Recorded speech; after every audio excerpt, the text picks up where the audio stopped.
বিদ্যুৎ গেলে ঘুটঘুটে অন্ধকার, অসহনীয় গরমে রোগীদের শেষ ভরসা হাত পাখা। এ যেন কোনো গ্রামের বাড়ি নয়, নাটোরের সদর হাসপাতালের পুরনো ভবনের চিত্র এটি। 1995 সালে চালু হওয়া জেনারেটরটি দীর্ঘ 29 বছর ধরে অচল, ফলে বিদ্যুৎ বিভ্রাট হলেই থমকে যায় স্বাভাবিক চিকিৎসা সেবা। খুবই কষ্ট, গরমের ভিতরে এভাবে থাকা সম্ভব? জেনারেটর নাই, কিছু নাই, এখানে কোনো কারেন্টের ব্যবস্থা নাই। এটা যে একটা সদর হসপিটাল, এখানটা যে কত 10,000 লোক আছে, কিন্তু একটা জেনারেটর নাই, কি কোনো রকম সুযোগ সুবিধা কোনো কিছু নাই। এভাবে মানুষ কতক্ষণ চলতে পারে? জেনারেটরের কোনো ব্যবস্থাই করতেছে না, গরমে থাকতে পারতেছে না। সবচেয়ে বেশি ভোগান্তিতে পড়ছে শিশু ও গাইনি ওয়ার্ডের রোগীরা।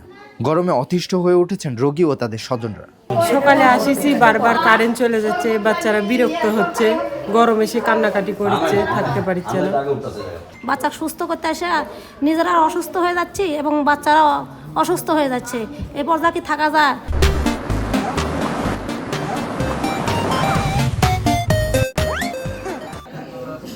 ডাবল ফেস লাইনের জন্য নেসকোকে চিঠি দেওয়া হয়েছে বলে জানিয়েছেন হাসপাতাল কর্তৃপক্ষ। এই হসপিটাল হচ্ছে সিঙ্গেল ফেজ। আমরা অলরেডি, এটা হচ্ছে নেসকো আমাদেরকে বিদ্যুৎ সরবরাহ করে, নেসকোকে চিঠি দেওয়া হয়েছে। তারা হচ্ছে চাহিদা নিরূপণ করে আমাদের হচ্ছে এটাকে ডাবল ফেজ করবে। ডাবল ফেজ করলে আর দেখা যাবে যে যখন একটা ফেজে ইলেকট্রিসিটি থাকবে না, তখন আরেকটা ফেজ থেকে আমরা ইলেকট্রিসিটি পাবো। ফলে হচ্ছে যেই সমস্যাটা মাঝে মাঝে হচ্ছে, কিছু সময়ের জন্য যখন বিদ্যুৎ থাকতেছে না, এই সমস্যাটা থাকবে না।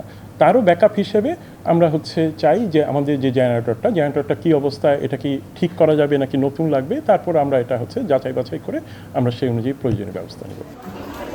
তবে আশ্বাস নয়, দ্রুত সমাধান চান রোগী ও স্বজনরা, কারণ হাসপাতালে এসে তারা সুস্থ হওয়ার চেয়ে দুর্ভোগী বেশি পোহাচ্ছেন।